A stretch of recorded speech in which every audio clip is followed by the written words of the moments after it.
All right, let's pray. Father, we give you thanks for the message in chapel this morning, the privilege of being surrounded by people that can help us to see clearly when we sometimes live in light of blind spots, and we're grateful for the body of Christ. Thank you for these students.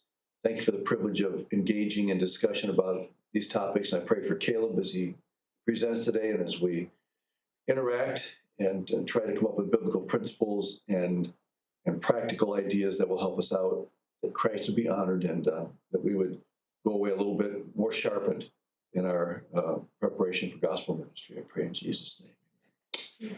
All right, Caleb, it's all yours. All right, so today's case study was called When a Woman Should Be a Man. For a short summary, Karen is the leader of a Christian organization that helps provide furloughs for missionaries using other medical staff who in turn use their vacation time. She is the director and thus has a significant impact on how the organization is led. However, at one of the latest board meetings, Dr. Brown, a member of the committee, brought up the issue of women having authority over men. He recommended that Karen should step down to become the assistant director and then let a man take the place of director. However, another member of the committee, Dr. Fleming, presented a story of how a very similar situation had pretty much destroyed another organization that eventually was remade with their original woman as the director. The decision rested upon Karen for whether or not she should step down or try to continue in leadership. So the main characters are Karen. She's the director of the organization. She's built it up and established it. Dr. Brown is the main advocate against having Karen as the director. Doesn't seem like he's opposed to Karen in any way, but is only seeking to do what he thinks is right, just not. It doesn't seem like there's any sort of animosity on his part. And then Dr. Fleming is the advocate for Karen to continue to be the director of the organization. So the main issue is whether or not Karen as a woman should continue to be the director of the organization, or whether she should step down to become the assistant director. Another issue that could arise out of this would be the division of the committee of the organization if she were to continue as the director. So, I guess to start it off, any initial thoughts when it comes to women in Christian ministry leading, just very generally, what verses, what passages might be some that you go to, or principles?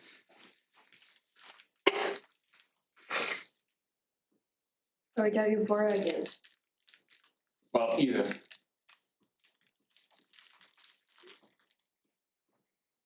Just trying to frame like a biblical understanding of the whole issue as much as we can. Submit to your husbands in Genesis. Mm-hmm. I think that's also in that'd also be in Ephesians 5. That's the homegrown husband. There's some, like, I don't know the reference, but like, don't let the woman have authority over man, like, let her be silent. Like in the situation. Yeah, so I think those are 1 Timothy 2:11 through 12, 1 Corinthians 14:34 through 35. So those are two of the key texts that I found. I'll probably go over those maybe a little later. Can I ask a question? Yeah. The 1 Corinthians 14 passage tells women to wear veils. So maybe the submission thing there is only cultural and relevant to that era. How would you understand that? Actually, the veil passage, did you say 14 is 11, chapter 11? 11 is, that's the one talking about veils. Right. 14 is talking about prophesying in the church. Right. Yeah. Yeah, 11 does mention submission too, yes. because of the angels, he said. So how would you handle that? How do you handle the cultural issue? Yeah, so actually, one of the articles I read was by David Scholler from Fuller Theological Seminary, which is a much more liberal seminary now. And is a very interesting article talking about their position on women in ministry. And basically, they came down very much on the egalitarian position. So women should be able to do anything a man can do in ministry. Has some interesting arguments for it. Don't think they completely convinced me, but they did bring up the 1 Corinthians 14 passage and talked about it being cultural. At least 1 Corinthians 11, I think they want to talk about that one. So.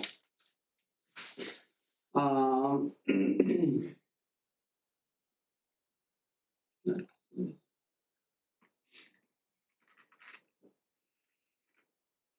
So in terms of the 1 Corinthians 11 passage, I didn't actually find that one to could bear too much on the situation, just because it doesn't talk specifically about like the leading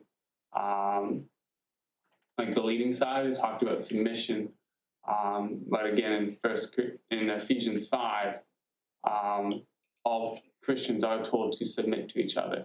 Some are told to do that in specific ways, like the wife to her own husband. But it just didn't really seem like that was a central passage maybe for this case study, unless you want to disagree. I have a question. Are all these passages about women in the church or just in general? That's the other interesting thing. So I didn't look too much into 1 Corinthians 11, but 1 Corinthians 14, if you guys have a Bible and want to turn there, verse 34, actually it starts in verse 30, or the second half of verse 33, and then going down to the end of verse 35. It says, as in all the churches of the saints, the women should keep silent in the churches, for they are not permitted to speak, but should be in submission, as the law also says. If there's anything they desire to learn, let them ask their husbands at home, for it is shameful for a woman to speak in church. And then the passage, 1 Timothy 2, 11 through 12.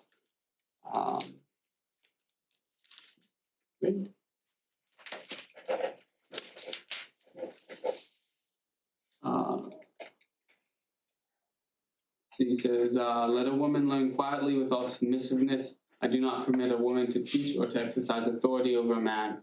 Rather, she is to remain quiet. At the beginning of this passage, it talks about, Paul says, I desire that in every place, and then goes on for providing these qualifications, but they all deal with worship and what life looks like inside the church. So, and I'll put it back on you guys, looking at those two passages, what do you think the implications are for that with the mention of churches and of worship? Does that have a significant impact on how we look at missions organizations and boards and directors?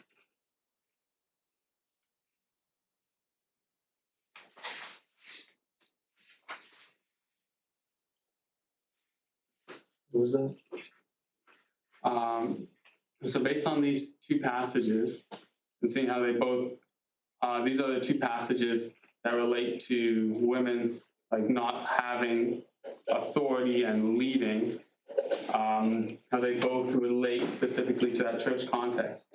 Do you think that has any implications for the mission board or for mission boards on directing and administrating in those ways? I mean, I think it could maybe have some influence on stuff. Because, like, you can look at other places like Deborah in the Bible, she led. It wasn't in the church.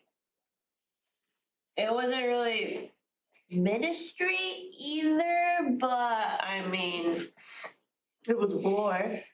But yeah, good point. But since what's the girl's name? Karen. Isn't like is more of a director, but it isn't directly connected to the church. As in, people don't look at her ministry as being part of the church. It's more of a helping people get to the mission field. So I wouldn't see these particular passages as she's doing wrong. I'm still not sure if I would like support her being director because I haven't really figured out it myself. But I don't see those passages as going against it fully. At least. Anyone else have some further thoughts there? Would you say there's a difference between like kind of what the passage are like, you know, like a woman preaching in church versus like an organization is like almost more of a job thing, not really leading in the church? Like there could be differences in the roles, so it could be fun. Yeah, I think that also might have an impact on it. I think within that you do have to consider, especially like being careful about taking it into a church context of the role of the pastor is an overseer to lead the church. But there is a difference in that the Karen here isn't acting as like the teacher and instructing people in the faith. She's more administrating and organizing to move the organization forward. So I think that might have some impact on the situation. Would you guys say that teaching is the unique issue here in 1 Timothy 2, and in other areas she could lead, or is teaching an illustration, an example of a woman usurping authority?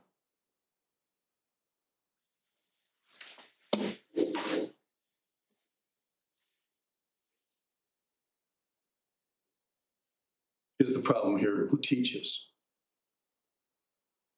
Or does the context expand that to include other areas of leadership in the church?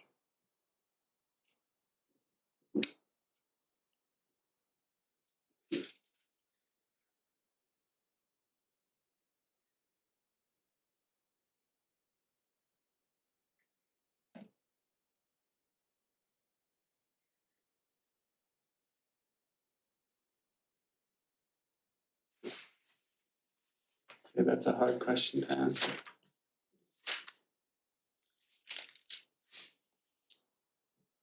Verse 12 says, I do not allow a woman to teach or exercise authority over a man, but to remain quiet. There's a lot of direction you can go with that. Is it just teaching, or does the phrase or exercise authority take in other areas of responsibility in the church? And then what does quiet mean? That was a little hard for a woman.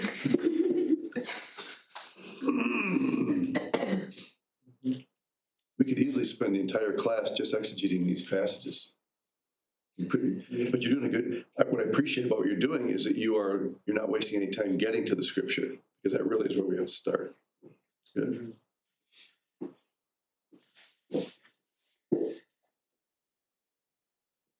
Val, your question was about the difference between the teaching in the church and like teaching your children homeschooling. Is that what you said? No, like there's like hers is administrative role versus like women shouldn't be pastors.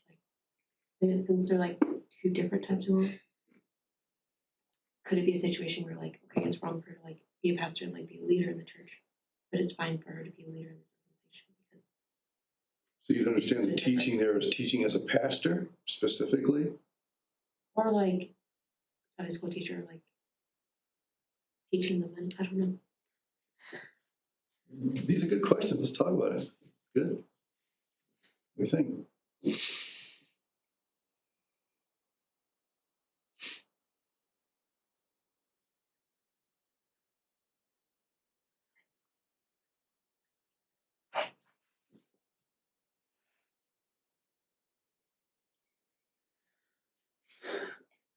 in these passages, I'd be kind of inclined to think that the exercising authority is related to the teaching.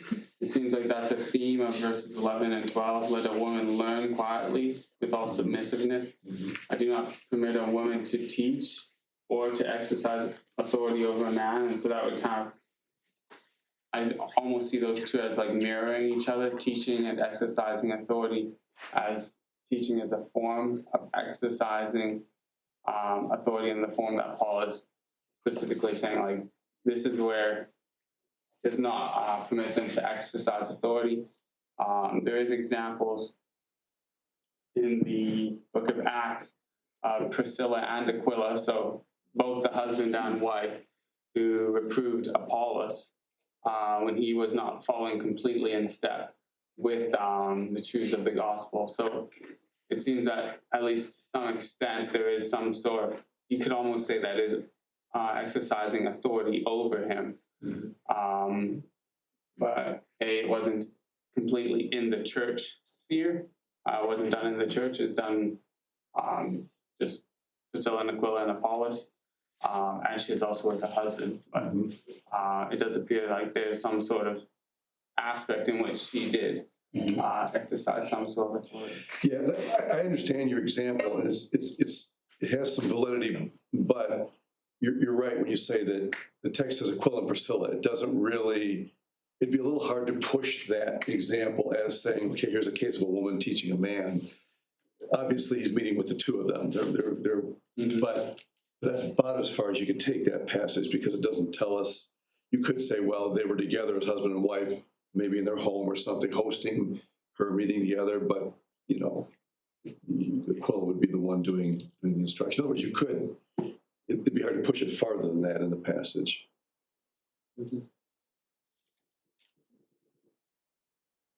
What is the basis of Paul's argument here? He tells us his instruction is based on what? The creation order. Yeah. Well, the creation order and Eve being deceived first. Okay, but he takes us all the way back to creation, which eliminates the argument, what? That's just from the fall. This is what? That like male headship is just from the fall. Sure, yeah, you have to go back even farther than the fall, because God's created order, which took place before the fall, established this principle. And what else would that eliminate? What other argument would that eliminate? It's not just a cultural thing. Exactly. This isn't just first century culture, Jewish culture, whatever, or Corinthian. Right. And I'm sure you saw this, dude. 1 Corinthians 11 does exactly the same thing. When it talks about the woman wearing a veil, I realize it's different than 14, but still, I think the idea of order is there. He does exactly the same thing. He refers to the creation of Adam and Eve in order to eliminate the idea that this is just a cultural, temporal, issue. Now, the veil may be a cultural expression of the principle, but the principle abides. That makes sense? The way that women express submission can change from culture to culture, but the principle is based on the created order.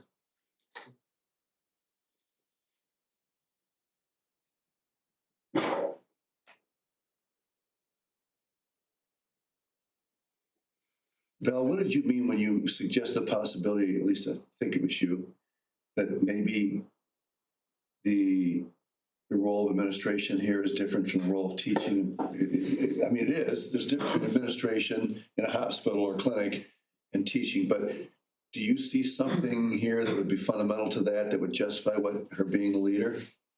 I guess I've always heard when women aren't supposed to be like pastors or like leaders in the church, and that's what the verses are talking about. I haven't really. And so as she's administering this missions organization, it's tied to the church, but it's not the church. Mm-hmm. And she wouldn't have being the spiritual leadership of these people.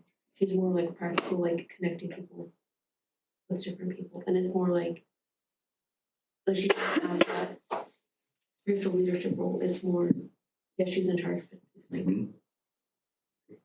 I mean, I feel if you say that a woman can't be in charge of anything, then having like women as managers, like in a workplace, is wrong then too. Like, Or like church secretaries, how many of those are women?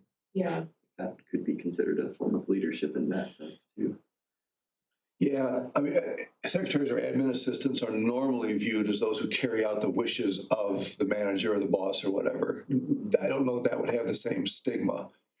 I mean, an office manager, we have a lady in our church that served for years at Principal Life as an office manager, and that's a little more authoritative.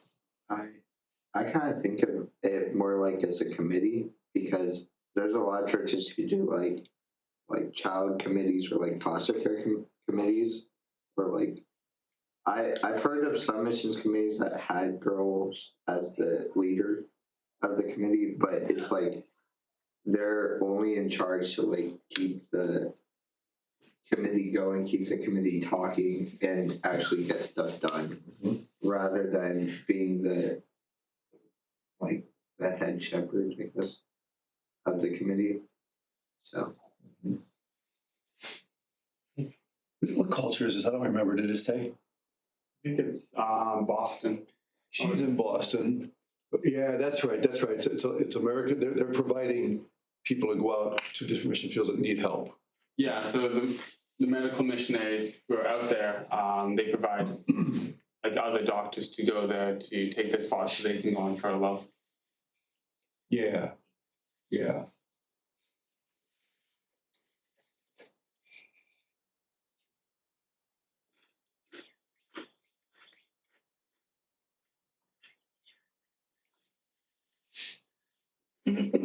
So a question then, if we think these principles do apply, I think it's pretty clear, like if these principles do apply directly to this situation, I think it's pretty clear that Karen should step down. But if these principles don't apply to this specific situation, then what do you think should happen? Would it be wise for Karen to still continue in leadership? What factors might play into that? Or should she still consider stepping down, even then? It's a question for you guys.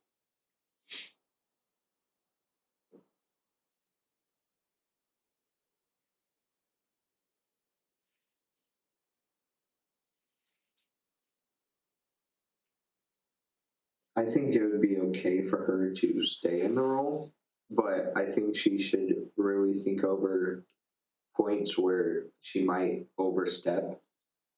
Like, because let's say she starts teaching something, like more, yeah, she starts teaching something, maybe she should, like, or if she is teaching something, maybe she shouldn't do that, because that's overstepping those boundaries where the verses could come into play.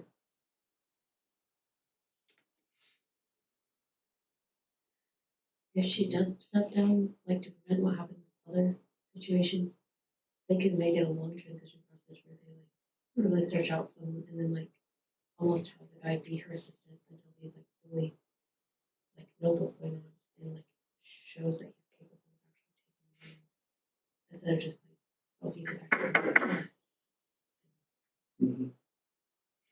Yeah, I think if she were to step down, that would probably be the best option for her, to just take the time to do it well, find someone who's actually going to be involved and know what they're doing. Maybe on the side of, if the principles didn't apply, I still think there could be reasons why Karen might want to step down.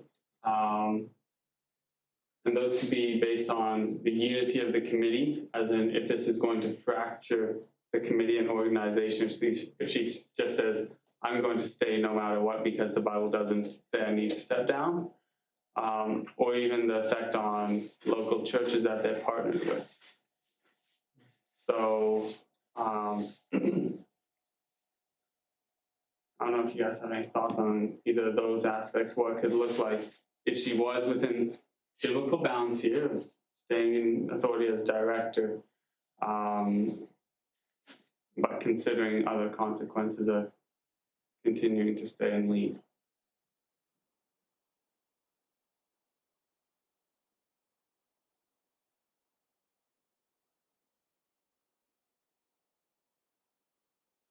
I guess to lead it a bit more, was this concern that was brought up,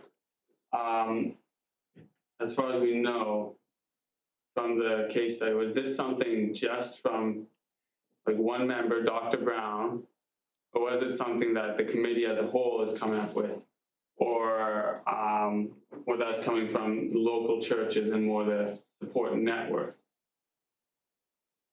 If you remember. Seemed like just something he'd heard from his pastor or whatever who was in a service, I thought. The radio. Radio, was it? not even that. Oh, yeah. I was going to say, there's some preaching thing he heard about it. Mm-hmm.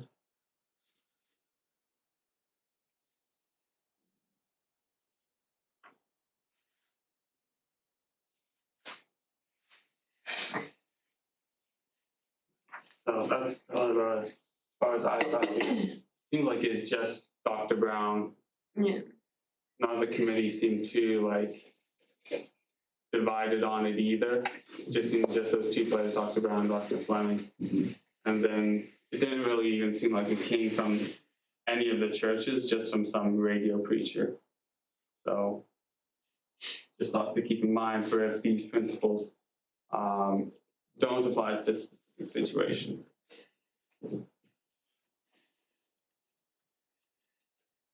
Go ahead. I have a couple things I want to say, but I don't want to interrupt you and your thoughts. Oh no, you can go ahead. A few things I wanted to bounce off of you. One of the questions that comes up here is female leadership in society. And one of the arguments that some use to defend that thesis is the created order. If you go all the way back to Adam and Eve, and that's the reason why women should submit, then you have to go beyond the church. To say that principle of the created order only applies to the church would be a pretty weak argument. So for that reason, many are led to say that God did not intend for women to submit to authority only in the church, but in society in general, because that's the way he created man and woman at the beginning. That makes sense? One of the challenges that you and I face in this culture is the impact of the feminist movement in the 1920s and then the second wave of feminism that's come on later. And so it becomes increasingly difficult for us to even discuss this because we all, not just the ladies, but all of us have been influenced by this way of thinking. And so it is a very, very important question for us to ask. And frankly, and ladies, I don't think anybody here would be in favor of call yourself a Christian feminist, okay? If you do, we need to talk. But the fact is, it has raised a lot of questions. If there's anything that's good that's come out of feminism, it is that it has forced us to think, right? Just like the transgender movement and all that, totally opposed to the LGBTQ plus revolution, but it has forced us to think so that we can give an answer. So that's another thing to keep in mind, and that's why some people would be opposed to women in authority in any position in society. I don't see the New Testament trying to push that agenda because you're dealing largely with an unregenerate culture. The New Testament does deal with that among the people of God in the work of the Lord. Okay, so the question that we have to ask is it limited to the local church per se, or can it include parachurch organizations? What about Bible translations? Could a woman be a leader in a Bible translation team? Interesting question. Could a woman be a director of an MK school somewhere? And here's an example of a clinic. It's a very good question. Another thing, the fact that this is in Boston, Caleb, is interesting because the impact of the decisions that she makes, and she's basically trying to match physicians and short-term basis with needs around the world, right? That impact of her leadership is probably not going to be felt in Bangladesh, for example. They find somebody that's going to fill in for a furloughing missionary in Bangladesh. Well, the Bengali people are not going to even be aware probably of, who organized that. So in terms of cultural problems for the places where these short-term medical people are being sent, it's really a non-issue. Does that make sense? This is coming out of Boston, the two words that we have to think about constantly in all of these issues, our first consideration has to be what? One word. Yeah, biblical or theological. It's just, yeah. And the second word, we keep coming back to these. Practical. Bible or theology and practice. What is theological? What is practical? And both of these come up in here. The first guy, he's thinking theologically, but he's a little bit unsure of himself. He's heard this radio preacher, but what drives him is, okay, does the Bible forbid women to teach or to be in a position like this? The other guy, Fleming, that's his name, Fleming. He's thinking more from a practical standpoint. Here's what happened in another case where that. Anytime you say, okay, here's what happened, you're dealing with the practical side of it. Okay, and both these guys seem to be a little bit unsure of themselves. Let me throw out a question for you here. Why is it okay in church for women to teach young boys, 5th, 6th grade boys, but not to teach men? I mean, they're males, right? They're still connected to the Adam-Eve equation. So why is it okay for them to teach that age and not teach men?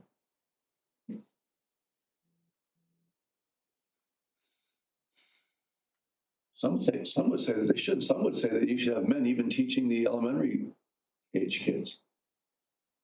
How do you defend against that? Mom teach your own kids?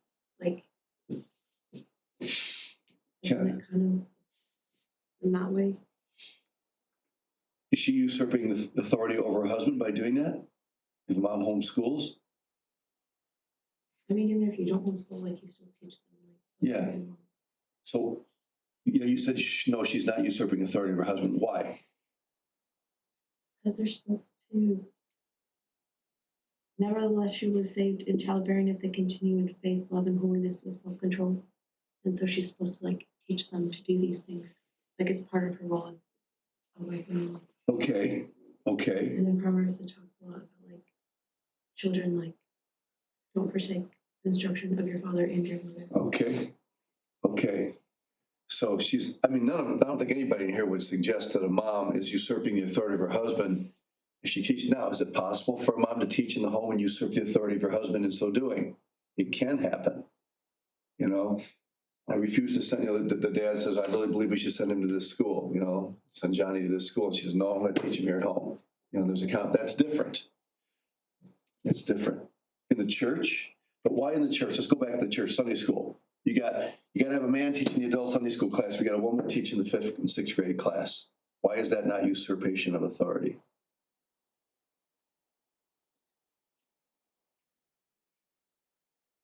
Well, for one, they are children and not specifically men. As you could argue, the words talk about in this passage, a woman should not exercise authority over a man. Okay. But the issue of children or boys and girls is not really brought up. Okay. So to usurp authority implies what? Implies that person has authority. Exactly. Stealing. Exactly. You can't usurp authority that's not there. Mm-hmm. And so Paul is definitely talking about a woman assuming authority that has already been assigned to somebody else, and now she is taking it away from him. That is not true in a 5th grade Sunday school class, right? A woman teaching that class is not in any way stealing the authority, usurping authority that belongs to that fifth grade boy. So, and that's why some churches even struggle with what point a woman should step back. Is it middle school? You know, is it related to puberty somehow? At what point is it wise to have men in leadership? And it's a valid question, and not everybody's going to agree on that. Some would say, you know, high school where we cut it off or whatever. You know, it's not an easy question. I personally really like the idea of the puberty stage as a guide. It's not going to give us necessarily very specific, but when, you know, in society, when boys begin to assume adult responsibilities. Yes, please. In my Sunday school, we have a beginner, AC, beginner, right, junior, inter, senior, right? Mm-hmm. And right now, I'm teaching senior. Their age is like around 14 to 15. Mm-hmm. So every department, department, there is like 3 or 2 teacher in each class. Mm-hmm. And from senior, me and my uncle, we are teaching a senior, right? Mm-hmm. So is it wrong to teach them? That's what I was saying. That's a phase where it's not real clear cut. You said 14 to 15 years old? Yeah. Let me ask you this. After that, who teaches them when they begin? After that, they are going to adult regular service. And the men are teaching that in the adult service, or the men do the It's teaching? kind of like congregation, like how they call it, regular. Church service, like Yeah. okay. So there's not an adult Sunday school training time. Okay, yeah. I do think that falls, that 14 to 15 years is part of that transition period. And so there is some room for Mhm. variation there. Does that make sense? Mhm. It's not an easy thing to decide. And it sounds like the church is recognizing that. The church is saying, okay, after they're 15 years old, they're beyond that stage. Now they're entering the adult stage and they're under the authority of the men in the church. Yeah, I don't personally have an issue with that. Yeah, but like for our youth, we have every Saturday we have Bible study, Mhm. and there's some people like women like me. Sometimes I lead the Bible study. Mhm. Is it wrong? With the youth, Yeah. what age is that? Oh, it's different. Some are like 18, some are like over 20. Yeah. Okay. You want my opinion? I'm gonna give you my opinion. Okay. I'm a little nervous when you get to that age where they're becoming practicing adults. Mhm. I'm a little bit more nervous about having a woman leading. Now, to facilitate, now you get into terms that are different.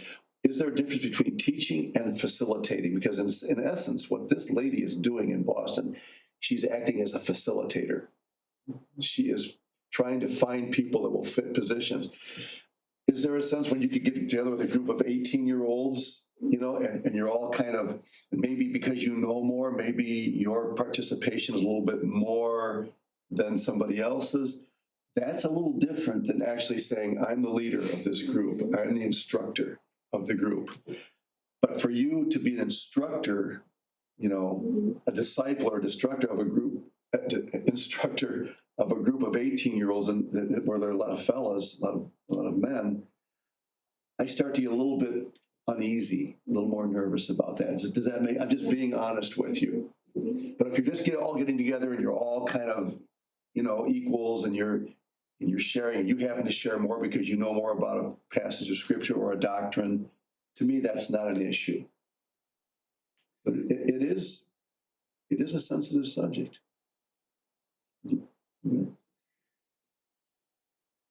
Yeah.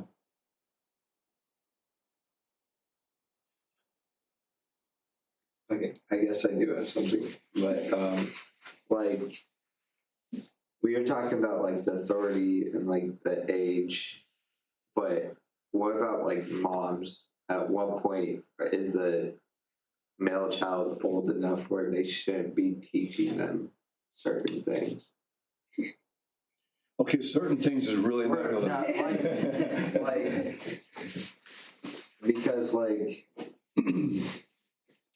biblically, girls aren't supposed to teach men, but it also said the woman is supposed to, or the mother is supposed to instruct the child. So what time does that? At what age does that get iffy? I think there are two factors here. Age is one of them. Another is content.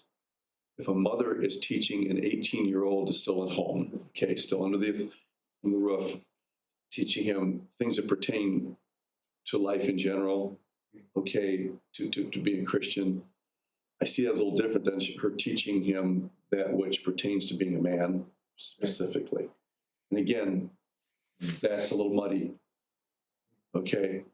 The fact is, we don't just grow up all of a sudden.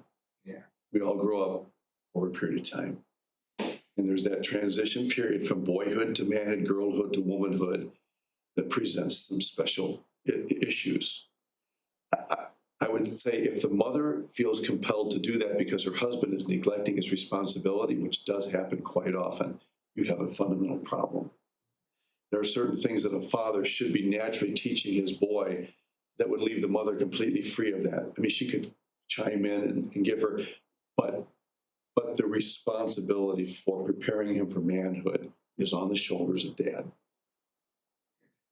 But for me to say there's a black and white, you flip a switch and it goes from here to here, that would just be overly simplistic. Be nice, but life doesn't work that way. Yeah. And you all, as parents, you all deal with this, Especially difficult when the woman is more of a teacher than the man. There are cases when women are just, man, they're just gifted as teachers. And the man, he's kind of the hands-on guy. He's a woodworker. He's a welder. But man, he's not good at this kind of stuff. That doesn't excuse him from, yeah. I think in the case of Karen, there are two things that we have to consider. Number one, theologically, I do not personally think she is usurping authority because she's actually working under the leadership of the greater institution. I don't, there's a name that's not given to us, is it? Mm-hmm. She is a facilitator. And I'm not just making up words to get her off the hook. I do think that she's, in a sense, if I could just say it this way, she's running errands for the leadership and finding people, going out and trying. She's a medical person. She knows medicine. She has connections with people in medicine. I don't view that as running the agency. Okay, I see her as a facilitator. But I do agree with you, Caleb, that if this is going to be something that stirs up trouble, she has to look beyond that and say, okay, what's the bigger picture? How could this, and so there you're getting the practical side of it. Theological is up here, the practical. And it may be that the best thing for her to do is to step down. And, let somebody else take it. I think with stepping down, though, too, you have to look at the other side of people who might get all up in arms about, well, why did she have to step down? Mm-hmm. I almost think the best decision might just be to take it to the board and bring it to them for a vote. Right. Because if it's just Dr. Brown alone, mm-hmm. and he's willing to be, he's willing to talk about it, right? That's one thing. Yeah. But if it's she steps down and then churches, some are okay, we're in favor of that, and others don't understand, that can also at the same time create division within the board. It can, and you just brought up a really, really good point that needs to be aired here. That is, Karen should not be tasked with making this decision. That is not, she could voluntarily decide to step down. She can make that decision. She's supported by churches, but the issue of who's going to lead this organization should not be on Karen's shoulders. It needs to be made by the organization, which it's a ministry organization. Ministry organizations are arms, extensions of the local church, and therefore the leadership of those ministries, I think, should be men. But in her situation, she should not be burdened with having to make that call. am I fit for this or not? That's not her decision. But like I said, if she decides voluntarily because she senses that, and if she were to voluntarily step down, she would need to be doing so in conjunction, in consultation with her church, because she is in submission to her sending church as everybody is in ministry. Okay, so for her to make that call on her own, even to step down, I think would be out of order. She would say, I need to discuss this. If they said, whatever you think, I would, if I were her, I'd say, no, it's not whatever I think. This is a decision the agency has to make, but I will be in touch with my local church to get their take on what I should do no matter what happens. Does that make sense? So there are really two authorities at work here. You talk about that triangle, of missionary, mission agency, and church. These two, at least two of these are operating here. Actually, all three of them are. The agency is going to have to come to a decision about policy. She's going to need to be in touch with her local church and say, this is what's happening here. What do you suggest I do? And allow her church to guide her in that. That's biblical. Okay, so it's a big thing. There's some moving parts here that need to come together. That's a really good point. I'm glad that you brought that up.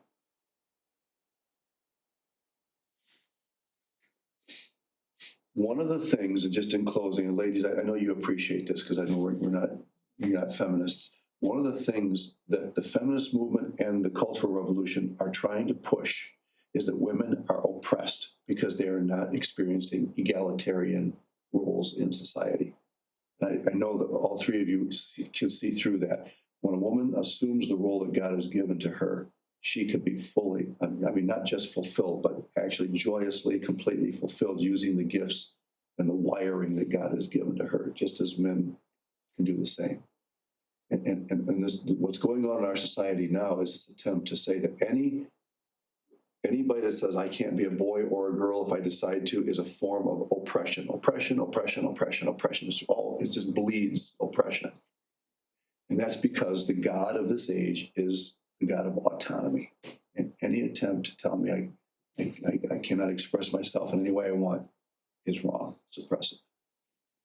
And I hope that, and I know you gals don't feel that way. It's just, but there are issues like this that are tough. But the agency has to decide. She needs to be in touch with her local church and trust God to bring those things together and to a solution. But in principle, I would not say she needs biblically, theologically, she has to be out. I just don't see that person. Hey, thanks. That was a tough one. Good job. Ladies, you're on next.